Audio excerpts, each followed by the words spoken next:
I ricordi che ho della mezzadria sono stranamente belli. E dico stranamente perché di solito si pensa a quel mondo come un mondo difficile, faticoso. E i mezzadri una volta si aiutavano molto fra di loro perché l'unico modo che avevano era quello proprio di fare uno scambio. Sostanzialmente non c'erano soldi, bisognava vivere con quello che c'era. E noi avevamo due buoi maremmani bianchi che avevano le corna, che mio papà chiamava i cervi, erano una coppia che lui amava tantissimo perché mio papà amava tanto gli animali e la nostra stalla era veramente un esempio di rispetto dell'uomo verso gli animali perché lui li curava, li puliva, eccetera. Ma questa coppia di buoi lui li amava in modo particolare perché effettivamente erano quelli che consentivano veramente di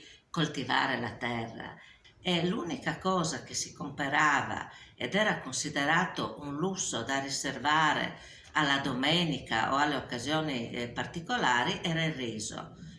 Questo posto, inoltre, questa casa Santa Caterina, questa azienda, era un'azienda molto particolare e interessante perché Morassutti, che l'aveva realizzata, era probabilmente un agronomo e aveva sistemato intorno alla casa talmente tanti alberi, tanti frutti, di varietà anche non conosciute qui in Friuli, per cui per me questo era un mondo magico.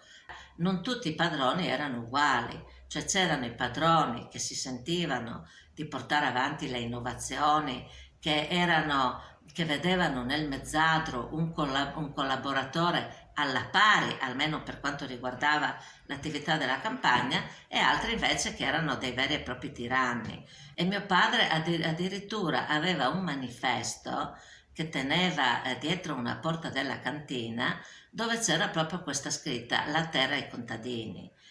Perché credo che effettivamente la mezzadria dopo la guerra è stata, diciamo così, ha portato a una vera rivoluzione nel mondo contadino, ma anche io credo nella società italiana, proprio reclamando questo diritto di uguaglianza.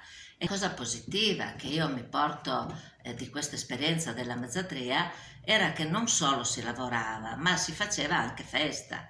Il mondo, secondo me, della mezzadria aveva elementi sicuramente di fatica e anche di problematicità, ma anche momenti di aggregazione, di festa e anche culturali. Quindi io credo che questi spazi possano essere luoghi di incontro di cultura e anche di arte. Ricordo ancora il giorno che sono arrivate le ruspe per spianare e togliere gli alberi. Io ero alla finestra della mia camera e mentre gli alberi cadevano io piangevo disperatamente perché capivo che si andava a rompere in maniera definitiva un mondo che per me era stato magico, era stato bello e questo si è perduto anche se credo che in questo momento storico noi stiamo ritornando a riflettere su queste cose e quindi ripensare al rapporto di rispetto con la natura che avevano i mezzadri, i contadini del tempo,